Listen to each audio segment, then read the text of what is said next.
સૌરાષ્ટ્ર યુનિવર્સિટીમાં અમે એક આરટીઆઈ કરેલી હતી મારા નામની કે સૌરાષ્ટ્ર યુનિવર્સિટીમાં શૈક્ષણિક સ્ટાફ અને બિન શૈક્ષણિક સ્ટાફની રાજ્ય સરકારમાંથી કેટલી મહેકમ મંજૂર થયેલ છે તે પૈકી હાલ સૌરાષ્ટ્ર યુનિવર્સિટીમાં કેટલી જગ્યાઓ ભરાયેલ છે. અમે આરટીઆઈનો અમને યુનિવર્સિટીએ જે જવાબ આપ્યો તેમાં અનેક ચોંકાવનારા ખુલાસા થયા છે કે સૌરાષ્ટ્ર યુનિવર્સિટીની અંદર જે પ્રોફેસરો એટલે કે જે શૈક્ષણિક સ્ટાફ છે તેની 47થી વધુ ટકા જગ્યાઓ ખાલી ખમ છે. બિન શૈક્ષણિક સ્ટાફની વાત કરવામાં આવે તો ટોટલ 70% જગ્યાઓ કોન્ટ્રાક્ટ બેઝ ઉપર છે. એમાં વર્ગ 4ની 80% જગ્યાઓ ખાલી છે, વર્ગ 3ની 77% અને વર્ગ 2ની 42% જગ્યાઓ ખાલી છે. કે એનો મતલબ બધું કોન્ટ્રાક્ટ બેઝ ઉપર જ છે. કુલપતિ ઇન્ચાર્જ છે, રજિસ્ટ્રારે ઇન્ચાર્જ છે, ચીફ એકાઉન્ટ ઓફિસરે ઇન્ચાર્જ છે. જાણે આખી સૌરાષ્ટ્ર યુનિવર્સિટી હંગામી યુનિવર્સિટી બની ગઈ હોય અને જેને લીધે અવારનવાર સૌરાષ્ટ્ર યુનિવર્સિટીની અંદર વિવાદો, ભ્રષ્ટાચારો, પરીક્ષા અને પરિણામોમાં છબરડાઓ અને આજે સૌરાષ્ટ્ર યુનિવર્સિટીની છાપ આટલી હદે સુધી ખરડાઈ છે કે આજે સૌરાષ્ટ્ર યુનિવર્સિટીનો કોઈ વિદ્યાર્થી ગુજરાતની કોઈ અન્ય યુનિવર્સિટીની અંદર પોતે એડમિશન લેવા જાય તો મેણા ટોણા સાંભળવા પડે છે અથવા તો તેમનું સૌરાષ્ટ્ર યુનિવર્સિટીનું ટેગ વાંચી અને ફોર્મને સાઈડમાં મૂકી દે છે. આ અમને વિદ્યાર્થીઓએ વીતેલી કહાની કીધેલી છે. આ કોઈ અમારે આક્ષેપો નથી. અમે આરટીઆઈમાં જે જવાબ આપ્યા છે એના બેઝ ઉપર અમે આજે પ્રેસ કોન્ફરન્સ કરી રહ્યા છે ને આવનારા સમયની અંદર શિક્ષણ મંત્રીને અને મુખ્યમંત્રીને રજૂઆત કરવાના છે.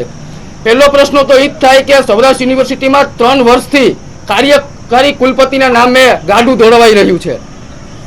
કાર્યકારી કુલપતિઓ એમની પાસે મર્યાદિત સત્તા હોય અને આ કાર્યકારી કુલપતિઓ પોતાના માણસોને સેટ કરવામાં, સામેના જૂથને પાડી દેવામાં ટાર્ગેટ કરે અને આમાં વિદ્યાર્થીઓ એના ભોગ બને છે. તમને ખબર છે 2 વખત જેટલા પેપર લીક થયા છે, નાગેલી જેવો ચોરીકાંડ થયો છે, તેમ છતાં કોઈ નક્કર કાર્યવાહી નથી થઈ. સમગ્ર ગુજરાતની તમામ યુનિવર્સિટીમાં કાયમી કુલપતિની નિમણૂક થઈ ગઈ છે. ત્યારે શિક્ષણ મંત્રી જ્યારે રાજકોટમાં આવે અને એમને પ્રશ્ન પૂછવામાં આવે કે કુલપતિની નિમણૂક ક્યારે કરો તો મુખ્યમંત્રીના ટેબલ ઉપર જ ફાઇલ છે તેવું કહીને લગભગ 3 વર્ષ કાઢી નાખ્યા. વર્ગ 2ની વાત કરવામાં આવે, વર્ગ 2ની અંદર લગભગ 42% જગ્યાઓ ખાલી છે. સ્પોર્ટ્સનો કોઈ દિવસ કોઈ કાયમી કોચ નથી. એવા અનેક મહત્વની જે વહીવટી રીતના જે અગત્યની પોસ્ટ ગણાય તેવી પોસ્ટો કોન્ટ્રાક્ટ બેઝ ઉપર છે. હવે આ કોન્ટ્રાક્ટ બેઝ કર્મચારીઓ રહ્યા એ કાલ સવારે કોઈ ગેરપ્રવૃત્તિ કે નિયમ વિરુદ્ધ કોઈ કામ કરે તો એમને તો ખાલી રજા જ આપી દેવાના, છૂટા જ કરવાના. કારણ કે જો સરકારી કર્મચારી આ જગ્યાએ કાયમી હોય તો તેમને ભય રહેવાનો છે કે કોઈ ગેરકાયદેસર મારા નામે થશે તો સરકાર મારી ઉપર કાર્યવાહી કરશે. ચીફ એકાઉન્ટર ઓફિસર, રજિસ્ટ્રાર હોય એવા અનેક ક્લાસ 1 થી માંડી અને ક્લાસ 3 સુધીની બધી જગ્યાઓ કોન્ટ્રાક્ટ બેઝ ઉપર ચાલે છે. કોઈ પણ સરકારી અને શૈક્ષણિક સંસ્થાની બિન શૈક્ષણિક સ્ટાફના આધારે તેમનો મહત્વનો પાયો હોય. કારણ કે વહીવટી રીતના સૌરાષ્ટ્ર યુનિવર્સિટીની અંદર કોઈ પણ જો મહત્વની બાબત ગણાય તો નોન ટીચિંગ ક્લાસથી માંડી પટ્ટાવાળા ક્લાસ 2 અને ક્લાસ 3 અધિકારીઓની મહત્વની જગ્યાઓ કહેવાય. તેમાં તમને નહીં માનવું આવે 80% જગ્યાઓમાં કોન્ટ્રાક્ટ બેઝ કર્મચારીઓ કામ કરી રહ્યા છે. પરીક્ષા વિભાગ જેવા અતિ સંવેદનશીલ વિભાગની અંદર જો 77% કર્મચારીઓ કોન્ટ્રાક્ટ બેઝ ઉપર હોય અને આ કર્મચારી કોઈ નાના મોટું ગેરપ્રવૃત્તિ કે પેપર લીક કરે તો તેની ઉપર તમે કાર્યવાહી શું કરી શકો? અને મોટા ભાગના શિક્ષણ માફિયાઓ આ કોન્ટ્રાક્ટ બેઝ કર્મચારીઓના ખંભે બંદૂક ફોડી અને ગેરપ્રવૃત્તિઓ કરે છે. તમે સૌરાષ્ટ્ર યુનિવર્સિટીની અંદર ટોટલ 29 જેટલા ભવનો આવેલા છે. તમને નહીં માનવું આવે મોટા ભાગના ભવનની અંદર પીએચડી કરતા વિદ્યાર્થીઓ અને વિઝિટર લેક્ચરો જ ભણાવે છે. જે 3-3 લાખનો પગાર લે છે યુનિવર્સિટીએ ડોકાતા જ નથી. આ તમામ ભવનોની અંદર હજારો વિદ્યાર્થીઓ અભ્યાસ કરે છે પરંતુ હાલની પરિસ્થિતિની અંદર અત્યારે મોટા ભાગના ભવનો ખાલી ખમ છે. તેનું મુખ્ય કારણ સૌરાષ્ટ્ર યુનિવર્સિટીની ખરડાતી પરિસ્થિતિ અને વહીવટી રીતના કથળતી પરિસ્થિતિ. 47% જેટલા પ્રોફેસરો કાયમી નથી. આમાં વિદ્યાર્થીઓ ભણે તો કેમ ભણે? એક સમય હતો સૌરાષ્ટ્ર યુનિવર્સિટીના કેમેસ્ટ્રી, બાયોસાયન્સ અને ફિઝિક્સ ભવન સમગ્ર દેશની અંદર એમનું નામ હતું. અહીંયાથી થતા સંશોધનો અને અહીંયાથી થતી કોઈ પણ રિસર્ચ સમગ્ર દેશને ઉપયોગી થતી. આજે મોટા ભાગના ભવનોમાં તાળા લગવા આવ્યા છે.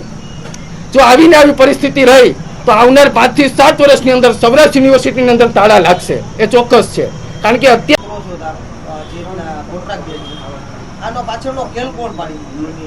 ક્યાંક ને ક્યાંક રાજ્ય સરકારની ઈચ્છા શક્તિનો અભાવ અને કેમ્પસની અંદર જે ગંદુ આંતરિક રાજકારણ છે એમને કારણે જ યુનિવર્સિટીની છબી ખરડાય છે, વિવાદો થાય છે અને શિક્ષણ માફિયાઓને ખબર છે કે જો કોન્ટ્રાક્ટ બેઝ કર્મચારીઓ ડેઈલી હશે તો એના હાથથી જ આપણે ગેરપ્રવૃત્તિઓ અને ગેરધંધાઓ બધી કરી શકશું. એટલે ક્યાંક ને ક્યાંક રાજ્ય સરકારની ઈચ્છા શક્તિનો અભાવ છે. જો રાજ્ય સરકાર ધારે તો 2 દિવસની અંદર આચાર સંહિતાની અંદર આ તમામ નિમણૂક કરી શકે. રાજ્ય સરકારે આ નોન ટીચિંગ સ્ટાફની અનેક વખત ભરતીની મંજૂરી આપી છે પણ સત્તાધીશોની અણાવડતને કારણે આ ભરતી સત્તાધીશો કરી શક્યા નથી, જેને કારણે આખી યુનિવર્સિટી હંગામી યુનિવર્સિટી બની ગઈ છે. રાજકોટની અંદર 2 રાજ્યસભાના સાંસદો, 4 થી વધુ ધારાસભ્યો, 2 કેબિનેટ મિનિસ્ટરો અને આવનારા સમયની અંદર સૌરાષ્ટ્ર યુનિવર્સિટીનો જે વિસ્તાર છે તેમાં 2 કેન્દ્રીય મિનિસ્ટર હતા.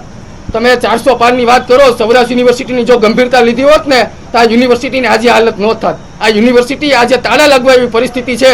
ત્યારે હું ભાજપના મંત્રીઓ અને કેન્દ્રીય મંત્રીઓ અને ધારાસભ્યોને વિનંતી કરું કે તમે આજે સત્તા ઉપર બેઠા છો, 160 થી વધુ સીટ છે, ત્યારે તમે રાજ્ય સરકારને યુનિવર્સિટીની અવદશા બાબતે રજૂઆત કરો.